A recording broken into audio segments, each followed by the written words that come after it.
पंढरीनाथ भगवान की महाराज की जय,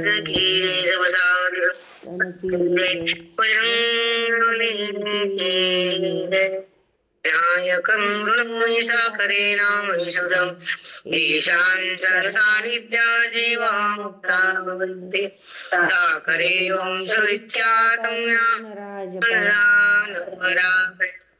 विनायकं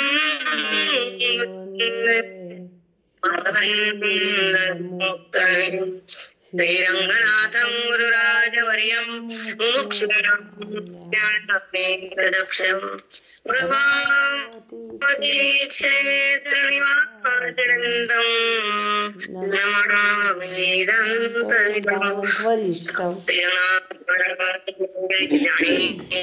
महाराज की जय, पंढरीनाथ भगवान की जय, सब साधु संतन की जय, बजरंगबली की जय. गुरुनाथ सद्गुरुनाथ मी या पदरात. ज्ञानेश्वरी आत्मचिंतन. आत्मचिंतन म्हणजे ज्या ईश्वराची जी अनुभूती, आनंदाची प्रतीती. आनंद म्हणजे आपलं जे स्वरूप आहे आणि प्रतीती म्हणजे अनुभव आहे. प्रतीती त्या ईश्वराची जर आली बुद्धीला तर ती महान झाली, व्यापक झाली, आनंदात बुडून गेली, आनंद रूप झाली. आज पौर्णिमा त्रिपुरा आली. किती सुंदर काकडा आला. आणि त्रिपुरा आली महालक्ष्मी. आज पौर्णिमा सगळ्याच आहेत. प्रत्येक महिना पौर्णिमा येतेच, येत नाही का? येते ना. पण कार्तिक महिन्यातली जी पौर्णिमा ती त्रिपुरारी, त्या ठिकाणी आद्यलक्ष्मी महालक्ष्मी विराजमान आहे. म्हणून तिच्यासाठी दीपोत्सव करून तिचं स्वागत आहे, तिचं आगमन आहे. म्हणून आमच्याकडे जे नोम असते ते पौर्णिमेला विशेष करून अडचण असते अलीकडे. म्हणून तिचं स्वागत घराघरात, गावागावात, मंदिरात, चौकडी, गंगेवर चौकडी तिचं दिव्यानं लख प्रकाशात तिचं स्वागत आहे. आणि तुमचं आज गोविंदराज लक्ष्मी, तुम्ही तिला आव्हान करून रात्र जाऊन काढले. तुम्ही नाही, तुम्ही तिच्या गोविंदाला बोलवलं करू लागलो की आज त्रिपुरारी पौर्णिमा, कार्तिक मास. पौर्णिमा म्हणजे प्रकाश आणि अमावस्या म्हणजे अंधार. दिव्य लख प्रकाशची पौर्णिमा आहे आणि त्रिपुरारी आहे. हे पौर्णिमा मुख्य. कार्तिक महिना जसा पॉवरफुल आहे, कारण कोणत्या कोणत्या महिन्यामध्ये काय काय एक महत्व सांगितले. धोंड्याचा महिना प्रसिद्ध पावन, तसं कार्तिकाचा महिना पावन. आणि त्या महिन्यामध्ये लक्ष्मीचं आगमन आणि ती पौर्णिमा त्रिपुरारी कळलं. आणि त्या ठिकाणी घराघरात तिचं आगमन, घराघरात दिव्याचं पूजन, मंदिरामध्ये तिचं लक्ष दिव्यानं अक्षण. आता बघितलं मंदिरात कसं होतं तुमच्या लखलखाट, त्या गोळात त्या गोळा, इकडून दाराला त्या दाराला.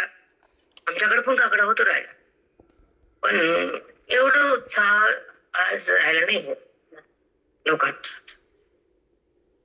प्रत्येकाने जर सोहळा साजरा केला तरी मंदिर लख दिसतं हे भगवंताचं. पण हे हृदय पण मंदिर आहे ना, बरोबर आहे ना.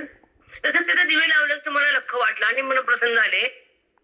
तसं ज्ञानाचा ज्योत तर हृदयात लाली तर तुमचं हृदय लख प्रकाशित होतं आणि आनंद तो टिकतो. हा दिवा तरी शांत होतो काही कालानं, पण ज्ञानाचा दिवा शांत होत नाही. ती पौर्णिमा म्हणजे मोक्ष.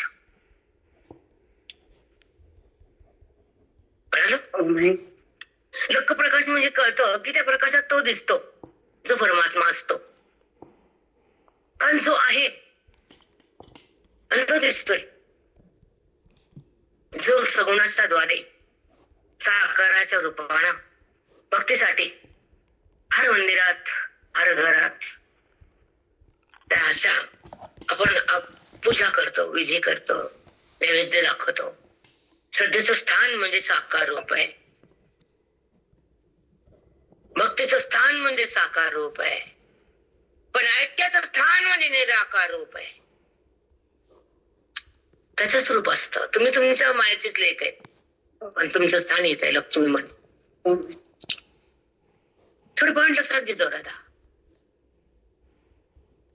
तुम्ही एकच आहे, दोन नाही तुम्ही.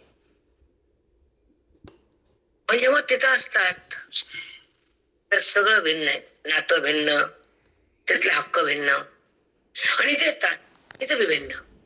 तुम्ही दोन नाहीत, दोन आहेत का? पण होतात तिथं आणि आलात इथं. तुम्ही दोन झाले का? अवस्था बदलली. छोटेपणी तिथं आहेत, बरोबर आहे ना? ज्यानं पालन केलं, पोषण केलं, वाढवलं आणि या घरात सोडलं. प्रत्येकाचं कॉमन स्थिती ती.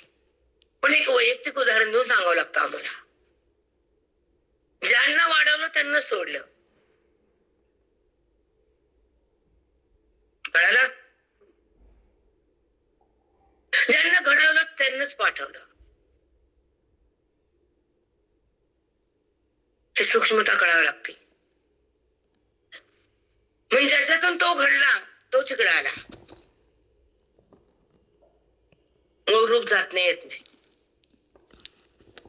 तुम्ही इथून जाऊ शकत नाही कुठंच. शेवट टोकापर्यंत जाता इथून? जाता का? शेवटचा अंतिम टप्पा इथेच आहे तुमचा, येते ना? तसं तो जातही नाही, येतही नाही, त्याला रूपही नाही, त्याला रंगही नाही, पण त्याच्यावरच सुखही नाही. ते ज्ञानाचं स्थान. ज्याला पाहणं हे श्रद्धेचं स्थान, त्याला हार घालणं भक्तीला मान, आणि त्याच्या नामात बुडून जाणं वेदाची शान, त्याला प्राप्त करणं मोक्षाची आण.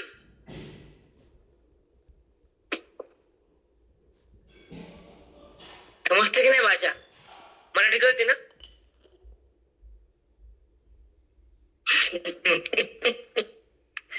तो दिसतो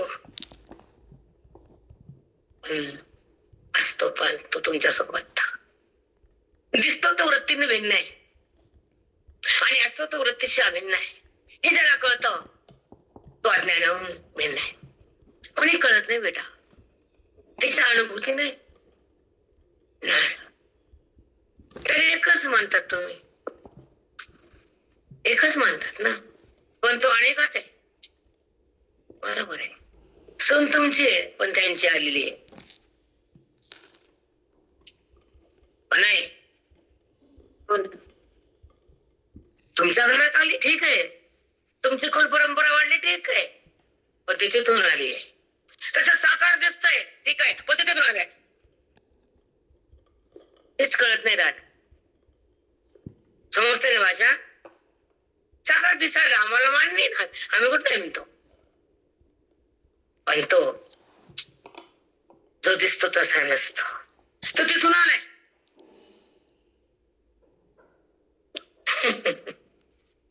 त्याचं मूळ रूप ते आहे. मग त्याचं मूळ कळालं नाही तर काय कळालं? त्याचा स्पर्श भोगला नाही तर काय भोगलं? त्याला जाणलं नाही तर काय जाणलं? जग जाणणं, देह जाणणं, विषय जाणणं, हे जाणणं का? नाही. त्या मूळ पदावर बुद्धीने येणं आणि त्या आत्मस्वरूपात रंगून जाणं आणि आपल्या स्थितीला आपण भोगणं, त्याला म्हणतात त्या भगवंताची प्रतीती, त्या निरामय सुखाची रीती, त्या परमात्म्याची अनुभूती, जो की कणात अनुत्रेणुत मनात जगात विषयात प्रत्येक जीवात प्रत्येक प्राणामध्ये तो आधी नंतर प्राण आहे. प्रत्येक देहात ते मग अंतःकरण आहे, प्रत्येक विषयात ते मग सुख आहे. कुठं कळते बेटा? विषय कळतात, विषयाचं सुख वाटतं, पण त्याचं सुख तिथं त्याच असतं.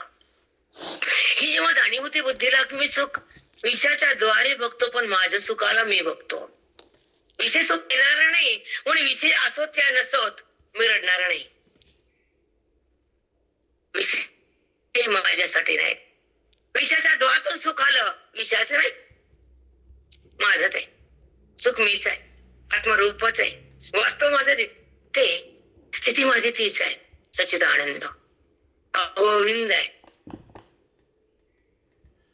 त्याचं मूळ रूप आहे. भज गोविंद भज गोविंद भज गोविंद मूळ मते मूळच तू जडमूळ झालास. म्हणून जे मूळ स्वरूप आहे जगताचं, जीवाचं आणि शिवाचं, तीन गोष्टी तुम्हाला 2 मिनिटं बोलते आणि विषयाकडे येते. एक जीवाचं रूप आहे स्वरूप, एक शिवाचं मूळ स्वरूप आहे आणि जगताचं बेक स्वरूप आहे. तिथून जगत प्रगट झाले.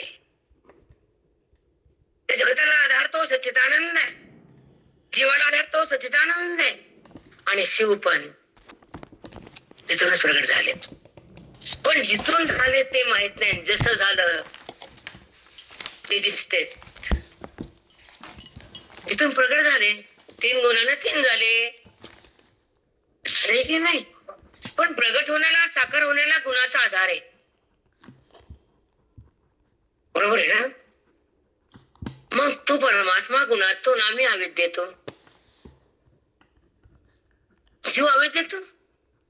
अविद्येमुळे ना, उपाधीमुळेच आहे ना तुम्ही, आणि गुणामुळेच ते ना. शुद्ध सत्व असेल त्यांचं माहिती आम्हाला. शुद्ध सत्वातून ब्रह्मा विष्णू महेश आहेत. शुद्ध रज ब्रह्मा आहे, शुद्ध सत्व ब्रह्मा आहे, अशुद्ध रज विष्णू आहेत आणि शुद्ध तम शंकर आहेत. आणि आम्ही मिश्रित आहेत. त्यांच्या तमफिमा येत नाही आणि आमचं मी सगळं येतं. म्हणून जीव हा गुणाच्या द्वारे, गुण आहे, प्रकृती म्हणजे गुण आहे आणि गुणाला आधार तो आहे. आणि गुण येतात जातात, पण मी जात नाही, येत नाही, मरत नाही, जन्मत नाही, तो मी आहे. सकाळी पूजा करतात पण तुम्ही बसता देवापुढे शांत शांत असतात का? चलबिचल होत ना मनामध्ये, वृत्ती चंचल होती ना, रज. पुन्हा तमोगुणी होती ना, झोप येते, थोडा त्रास होतो, आवाज वाढतो, मग तम. बरोबर आहे. ज्यांच्यावर गुण हवे होतात त्यांच्याकडनं म्हणजे जीव, ज्यांच्या हातात गुण असतात तो शिव. साष्टांग दंडवत माऊली. मी कळणं महत्वाचं राधा आहे की नाही. म्हणून तो कसा आहे, मी कशी, अंतर आहे का, एक आहेत का, उपाधी भिन्न आहे का, उपाधी रहित मी आहे का, मी जाणार आहे का, मी येणार आहे का, मी सुखमय आहे, अन्य सुखाची का वाट बघू, अन्य सुखाची का भूक आहे मला, अन्य सुखासाठी मी का जगते. तर मला सुखाची गरज नाही, कारण मी सुखरूप आहे, मी चिन्मय आहे, मी सत्याची आनंद आहे. तर सुख विषयात कशाला जाऊ, विषयाकडे कशाला पाहू, कारण विषय सुख देणार नाहीत आणि सुख माझ्या भिन्न नाही. आणि सुखरूप आहे, माझं रूप आहे, मी चिदघन परमात्मा आहे, मी देह नाहीये, देह येतो आणि जातो. जीवात्मा नाना कुडीमध्ये फिरतो, पण मी तर त्याहून भिन्न असतो. मी तर सगळ्या जगाला पाहतो. जगताचा प्रलय मी पाहिला, जगताची उत्पत्ती मी पाहिली, जगताची स्थिती मी आणली. जाणणारा मी हे जगत नाहीये, पाहणारा मी हे जगत नाहीये, व्यवहार मी नाहीये, व्यवहाराला जाणणारा मी आहे. हा साक्षीभाव जोपर्यंत प्रगट होत नाही तोपर्यंत अविद्या तुमच्यापासून सरकत नाही किंवा संपत नाही.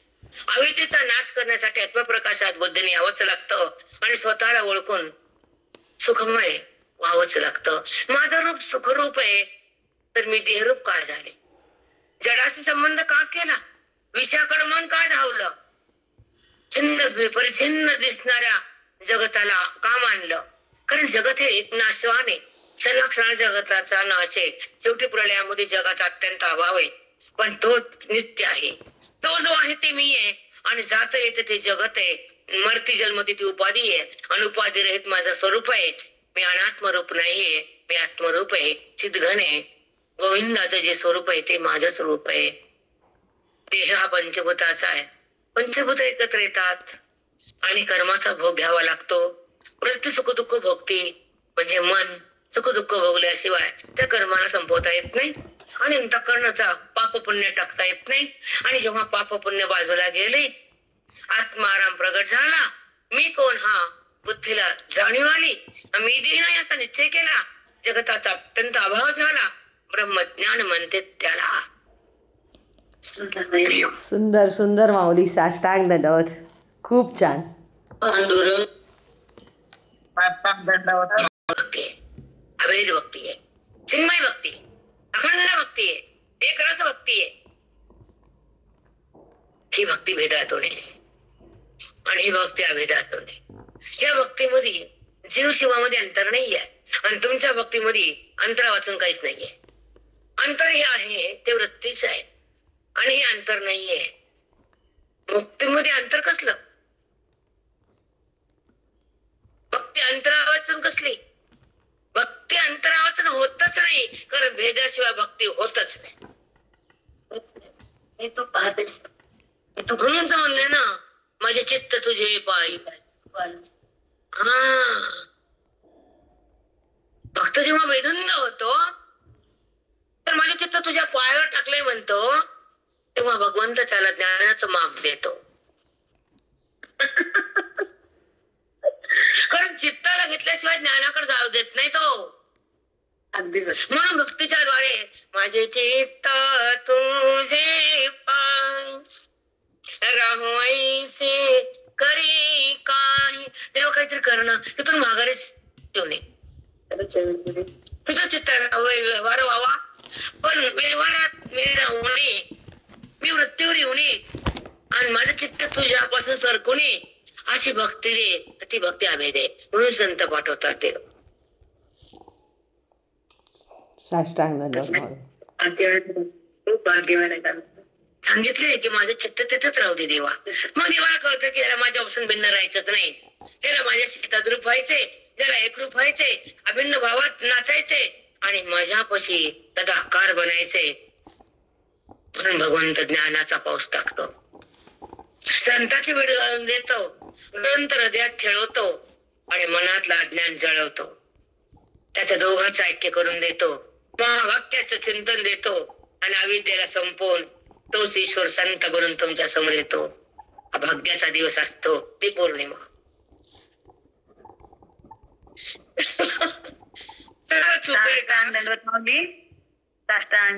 खरी पौर्णिमा माऊली. अविद्या म्हणजे अंधार, अज्ञान मध्ये प्रकाश, ज्ञानामध्ये बुद्धी प्रवेश करते, लख प्रकाशात येते आणि जगत नाही असा अनुभव घेते. सगळ्यात परमात्मा प्रगट झालाय ज्ञानारूपानं अशी जाणीव तिला होती. त्याची आनंद पदे त्याचीच हे कळून घेते आणि दृश्य हे दिसून नाही, दृश्यात तोच आहे असा अनुभव घेते. म्हणून दृश्याच्या अनुभूती जाती. दृश्य हा पाहणा द्रष्टा समोर द्रष्टाचे, पाहणारा बी द्रष्टाचे, दृश्य नाहीच आहे, कारण द्रष्टा द्रष्टा वावोजी. येथे म्हणे श्री विश्वेश्वराव आओ इरदान बसावो, येणेवरे ज्ञान देव सुखिया. द्रष्टा द्रष्ट विजय होवायची.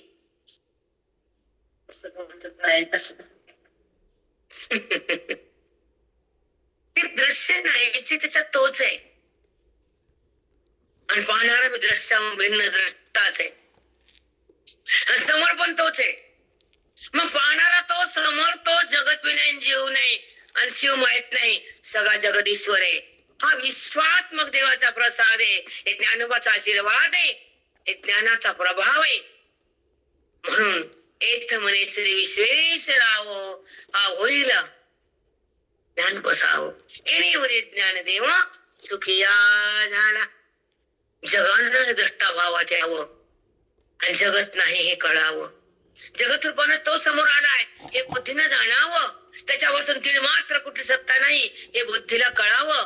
आणि जेव्हा तो सगळा आहे, कणव कणात अणुत रेणू त्याचेच वास्तवस्थान आहे, दृश्य दिसून खोटा आहे आणि पाहणारा द्रष्टाच आहे आणि समोर पण तोच आहे. द्रष्टा द्रष्ट व्हावे जी, हे व्हावं. साष्टांग दंडवत माऊली. ग्रंथावर प्रेम लागतं, श्रवणाचा अपरंपार भाव लागतो, सतत साधूची संगती लागते, गुरुचं आपल्याशी आगमन लागतं, त्यांची सेवा लागते, त्यांच्यावर निष्ठा लागते, त्यांची कृपा लागते, त्यांची आपल्यावर अवलोकन करून आशीर्वादाची स्थिती असते, त्यांना आपल्या उद्धारून न्यावं, त्यांना कृपा करावी, हा त्यांचा भाव जागा व्हावा लागतो. तेव्हा तुमचा आत्मभाव जागा होतो, देहभाव संपून जातो, वृत्ती सरळ रिंगण देती आणि सोला पाहती आणि ही जगताची अनुभूती जाती आणि ब्रह्माची स्थिती संपत्ती आणि सतत त्या परमात्म्याची संबंधाचा स्पर्श होतो. बुद्धीला ईश्वरामध्ये श्रममान होती, ती देहात उरत नाही, तीच ब्राह्मी स्थिती. बुद्धी देहात उरतच नाही, कारण देह शिल्लक राहतच नाही. सगळा तो तर कुठं देह, सगळा तो दिसणं त्याच आहे, कुठं जगत आहे. वृत्तीमध्ये तोच आहे, कुठं वृत्ती आहे. कळणं त्याच आहे, कुठं जगत आहे. सगळं राधा की कर्म स्वधर्मानुसार वाटायला आलेलं कर्म तर आपण आचरण करतो, त्याचं परिपालन होईल तर तुम्हाला मी हातात मोक्ष देईल, असं भगवंताचं वचन आहे. असं अरे बेटा वाद्याचं आहे. हे एवढं तरी कळलं तर खूप काय कळलं आता, समजलं. हजारो वाळ असून जर काय कळण्याचा फायदा काय, पण त्यांचा सार जर एका शब्दात जर कळाला तर त्याला मोक्ष मिळाला. कर्माचं अनुष्ठान न केल्यानंतर मी तुम्हाला प्रगट होत नाही, तुम्हाला काही देत नाही, तुम्हाला मी जवळ घेत नाही, अशी आधी भाषा आहे आमची. तुम्ही समजून घ्या ना, की तुमची बुद्धी एकच आहे, मला माहित नाही. मग जर बुद्धिसागर असाल, पवित्र अंतःकरण असाल, तुम्ही हातात दिव्याचं ताट घेतलं नसता तर तुम्हाला मी काय सांगितलं, तुम्ही जे पळपळ करतात ना दिव्यासाठी, येतात ती पौर्णिमा आहे, आज जे व्रताचे 4 महिने, त्याच्या कष्टाने तुमची पवित्रता वाढती, पाप जातं, मल संपतो आणि ते पवित्र अंतःकरण होऊन त्या ठिकाणी भगवंत प्रगटतो. म्हणून कर्म करणे जरुरीच आहे. कोण नाव ठेवते, कोण चुकाडू दे, कोण काय करू दे, बुद्धी घडतो तो करून घेतो माहिती. एवढे कष्ट 3 ला उठून करणं सोपं आहे का, ते कर्मच नाही. मग ते कर्म तुम्ही करा, वर्णाश्रम धर्माचं पालन करा आणि देव म्हणतात दान धर्म पण करा, म्हणतात की नाही. तुम्हाला मी लक्ष्मी दिली तर तुम्ही त्याला कुणाला तर द्या. बरोबर, ते शिरलेले जे भागलेले जे कष्टी जे आरामने तुम्हाला मी अति देतो, तर तुम्ही त्याचा विनियोग चांगल्याच ठिकाणी करा. तुमच्या मी पाऊस टाकतो बद फक्त पैसा मलाच पाहिजे, आईस मीच करणार, हे घमंड मी दाखवणार, हे भगवंताला मान्य नाही. तर तुला मी सगळं दिलं तर तू कुणाला तर दे. ती लक्ष्मी सुद्धा प्रसन्न होती राधा, की मला विनियोग चांगल्यासाठी केला, ब्राह्मणासाठी, गरिबासाठी, दुःखासाठी. अतिप्रसंग असतो कधी कधी. तुम्हाला म्हटलं माग मी, एकाच्या घरी गॅस न पेटले, चूल, त्याने तुम्हाला हात दिले तर ते दानासाठी, जेवणासाठी, स्वयंपाक करण्यासाठी, कष्ट करण्यासाठी आहेत की नाही. फुलाचा हार ओलाचा किती आनंद होतो, होत की नाही. तुम्ही मला बघितलं रात्री नाही बेटा, एक सांगते, ह्या हाताचं भाग्य की हार होता आला आणि तो भगवंताच्या अंगावर गेला, बरोबर का नाही. म्हणून प्रत्येक इंद्रियानं भगवंताची सेवा करावी, हे ईश्वराचा हेतू आहे. आणि त्यामुळे मला सांगायचं होतं की आपल्या अंतःकरणाचा मन नावाचा दोष जातो. वेदामध्ये 2 दोष सांगितलेत, 3 तिसरा आहे तिथे सांगते तुम्हाला. एक अंतःकरणाची अपवित्रता, मन नावाचा दोष आहे, पाप होत आपल्या त्यानं. आपण कुणाला तोडून बोलतो, कुणावर हसकून राहतो, कुणाचा दोष पाहतो, कुणाची निंदा करतो, कुणाचं सौख्य पाहवत ते त्याला खालीवर बोलतो. लोकांचं अंतःकरण दुखवणे. आपण दिवसभर घर सजवतो, नाक डोळे मोडतात, कसं होतं त्यावेळेस, याला काय काम आहे जनता, तू कर ना, तू कर एकदा. म्हणून लोक तोच असं बोलू नये वाणीनं, कमी वाचा, पोती वाचू नका, पण हृदय दुखू नका, ते पाप आहे. म्हणजे म्हणतात मन नावाचा दोष. आणि हा जात नाही राहते लवकर. वाणीने निंदा करायची, नावं ठेवायचे, हा दोष आहे वाणीचा. पाप करणं हा अंतःकरणाचा दोष आहे. वाईट बोलणं, मन दुखवणं, करून ते करणं, बोलणं ते बोलणं, लोकांना दुखवणं शब्दानं, पाप आहे, पाप आहे. दुसरं विक्षेप, मनाची चंचलता, मन अस्थिर, हा विक्षेप आहे. आणि जगतरूपी कार्य दाखवती माया त्या विक्षेप आहे. मग जेव्हा चंचल म्हणे, मला बरोबर म्हणतात आम्ही वाचताना आमचं मन, परवा मी महानोकडे घेतली म्हणजे कधी कधी वाचताना पाप करण्याची वृत्ती, वाईट बोलणं, शब्दानं बाण फेकणं, विक्षेप, चित्ताची चंचलता, अस्थिरता. आपण ऐकताना मन अस्थिर झालं तर बोध टिकत नाही, काय सांगितलं कळत नाही. आणि मन जर स्थिर आणि पवित्र आणि पावन झालं आणि ते एकदम स्थिर झालं, हलतच नाही, ते फक्त त्या बोधालाच घेतं, ते बाकीच्या वेळा टाकून देतं, तिकडे तिकडे भटकत नाही, कुठं ते अटकत नाही, तिथे वासना उगवत नाही, आणि ते फक्त ईश्वराला जाणतं आणि भक्तीला मानतं आणि देहातून भिन्न बनतं. उपासना आणि सांगणं गरजेचं आहे. जेव्हा आपल्या ते दोष असतो आपण टाकून देतो, नको बाबा कोणाला नाही बोलायचा, पाप होते.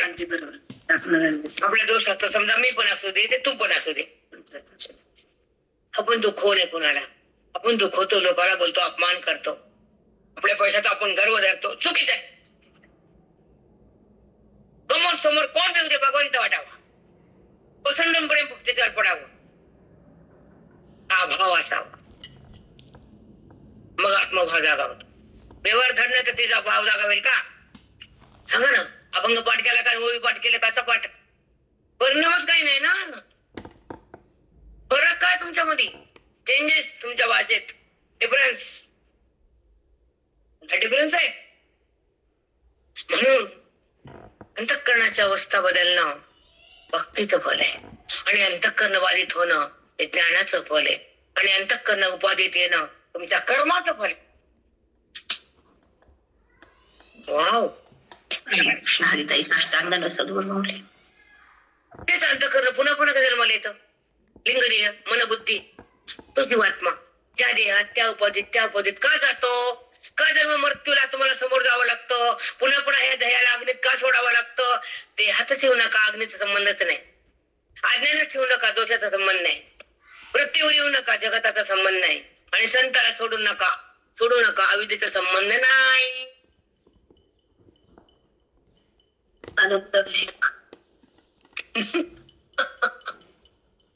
सत्संगतीमध्ये अविद्या कशी राहील? जगत भाव जिवंत ठेवल्यावर अविद्या कशी राहील? जगत भाव जातो तेव्हा आत्मभाव जागा होतो, आणि आत्मभावामध्ये जगताचा अत्यंत भाव असतो. हे तुम्हाला विचारसागर मध्ये शिकवणार आहे. त्रिकाली जगताचा अत्यंत भावाचा निश्चय करणारी अंतःकरणाची वृत्ती जेव्हा ईश्वरमय होती, बोधमय होती, ज्ञानमय होती, तेव्हा त्याची ती अज्ञानाची ती जाती तिथे दृश्य मावत, आणि दृश्य नसून तो आहे असं कळतं, आणि बुद्धीला ब्रह्मभाव जागा होतो. बुद्धी ब्रह्म होती, ही ज्ञानाची खरी स्थिती. हे कळायला पाहिजे दादा. इथं भक्तीचा उगम आहे, इथं कर्माची स्थिती आहे, इथं ज्ञान कांडवे, इथं माझ्या स्वरूपून प्रगट करायचंय मला, इथं भक्तीमध्ये रमायचं, इथं कर्माला पण करायचं, इथं कर्म पण सोडायचं, इथं कर्माच्या फळाला पण टाकायचं, इथं कर्मातून पण निघायचं आणि कर्म पण करायचं.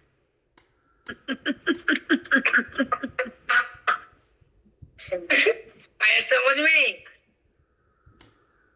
कर्म करताना अहंकार केलं कर्म, ते कर्माचा संबंध वृत्ती करत नाही, कारण त्या कर्मामध्ये अहंकार नाही म्हणजे अविद्या नाही. अविद्या नाही म्हणजे ब्रह्मविद्या आधी. ब्रह्मविद्या म्हणजे हृदय पावन झालं, हृदयामध्ये परमात्मा प्रगटला म्हणजे अविद्या बंद झाली, भस्म झाली, तिथं आत्माराम प्रगट झाला, आणि बुद्धीचा प्रवेश त्याच्या आत गेला. दोघं एका आसनावर आले. कोणाचं कर्म? कोणतं कर्म? कोण केलं? कर्म होत राहतो, तो पाहत राहतो, तो द्रष्टा असतो. जो करता असतो तो विकारी असतो, तो धरता असतो तो कर्मात असतो, जो कर्माहून भिन्न असतो तो संत असतो.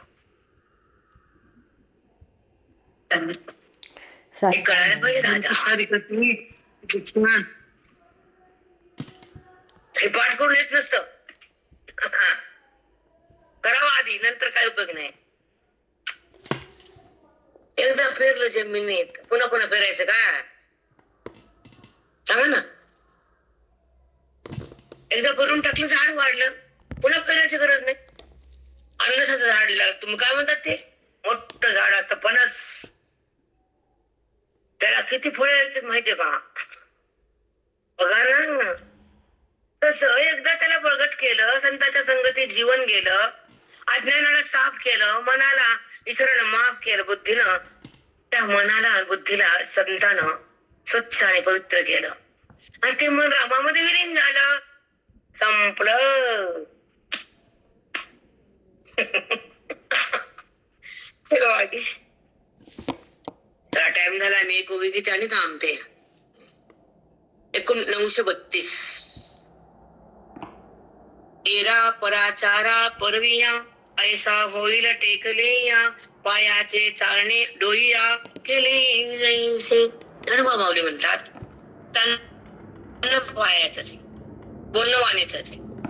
तसं पराविया परकेचा धर्म स्वीकार करून त्यांचं कर्म केलं आणि आपलं बंद केलं. त्यांचं सोपं आहे, आमचं अवघड टाकून दिलं आणि त्यांचा परक्याचा धर्म स्वीकारला तर पायाचं चालणं डोक्यानं केलं असं होईल. किती नाव ठेवलंय बघा. केले जैसे या लागे कर्म आपुले. म्हणून काय तर आपलं कर्म आपण करायचं. या लागे कर्म आपुले जे चाती स्वभाव असे आले ते करी तेने जिंतले कर्मबंधाते. ते करी तेने जिंतले कर्मबंधाते. आपल्या वाटेला आलेलं स्वधर्माच्या नुसार आलेलं कर्म जर केलं तर त्यानं बंधनाला तोडून पुढे गेला. बघा किती सुंदर आहे. ऐक समजून घ्या बाबा. त्यानं बंधनाला ओलांडलं. बंधन त्याचं संपलं. मी बंधन त्याचं संपून टाकतो. बंध आणि मोक्ष जो भाव आहेत ना बुद्धीचे, बंधनात आहे तो जीवात्मा. मी करताय मी कर्म आहे. मी कर्म केलं म्हणतो कर्मात असतो, भगवंतात नसतो कधीच. ते कशाला कर्मातून कर्माचं पुण्य पाप घेतो, पुन्हा जन्माला खाली येतो, पुन्हा सुख दुकान रडतो, पुन्हा येवनीमध्ये फिरतो कशाला. म्हणून कर्म बंधन मी त्याचं सोडून टाकतो. कारण जर त्यानं वर्णाश्रम धर्माचं पालन केलं त्याचं बंधनच मी ठेवत नाही असं माऊली ज्ञानोबा कृष्ण परमात्मा बोलतात. आमच्या ओवीचा आहे सार. इसको बोलते वेद.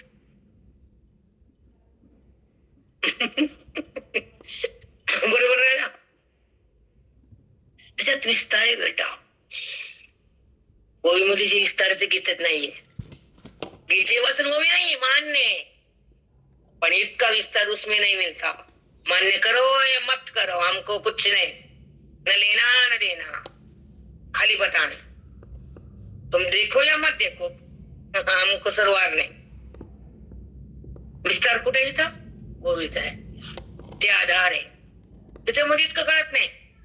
उमल तेवढं नाही उमगत. मान्य करा नाही तर न करा म्हणतो माऊली. वापस आले पुन्हा. गीतेचा सार लिहायला माऊली आले. 4 वेदाचा आधार घेतला, 56 भाषेचा उपयोग केला आणि जगाला ज्ञानेश्वरी दिली. ज्या ज्ञानानं बुद्धी ब्रह्म झाली, राम झाली, सोपी भाषा पदरात आली, जीवनमुक्ती हातात दिली, गुरुची दीक्षा सफल झाली, मनाला आनंदाची प्राप्ती झाली, अज्ञानाची निवृत्ती केली, वृत्ती राम झाली. इतकं बोलते ज्ञानेश्वरी. समज मी. अरे हो माऊली साष्टांग. ते करी तेने जिंतले कर्म बंधाते. ते करी कोणचं? वाट्याला आलेलं. तेने जिंतले कर्म बंधाते. 10 वर बाबाचा रोजच्या, पण वाणीत बसावं, हृदयात खेळाव्यात. हृदयात खेळाव्यात आणि मन भगवंताला मिळावं. असंच वाचा. थोडं लिहा, जास्त घेत जाऊ नये. हावरट होणे हावरट. ते ते ते ते ते ते ते ते अरे थोडं घे, पचव, चांगलं लागल. उलट झालं काय? बस बस खाल्लं उलट्या झाल्या, बडा बडा बडा आलं बाहेर सगळं. पचलं का? तसं पचावं. ऐका. आणि स्वधर्माची पाळावा, परधर्म तो गाळावा, आणि मही पांडवा न किजे पाय. स्वधर्म पाळायचा, परधर्म गाळायचा. कुणी तिकडे वाहत गेले म्हणून जायचं नाही. स्वधर्म पाळावा, परधर्म गाळावा. किती छान शिकवले. का अवघड आहे का? हा नेमही पांडवा न किजे पाय. हा नेमच कर. ऐका आता. तरी आत्मा द्रष्ट नव्हे, तव कर्म करणे का ठाये, आणि करणे ते आहे आयासाती. याचा विस्तार जास्त तुम्हाला नंतर बोलते. विठ्ठल श्री पंढरीनाथ भगवान की जय. माऊली ज्ञानेश्वर बोलत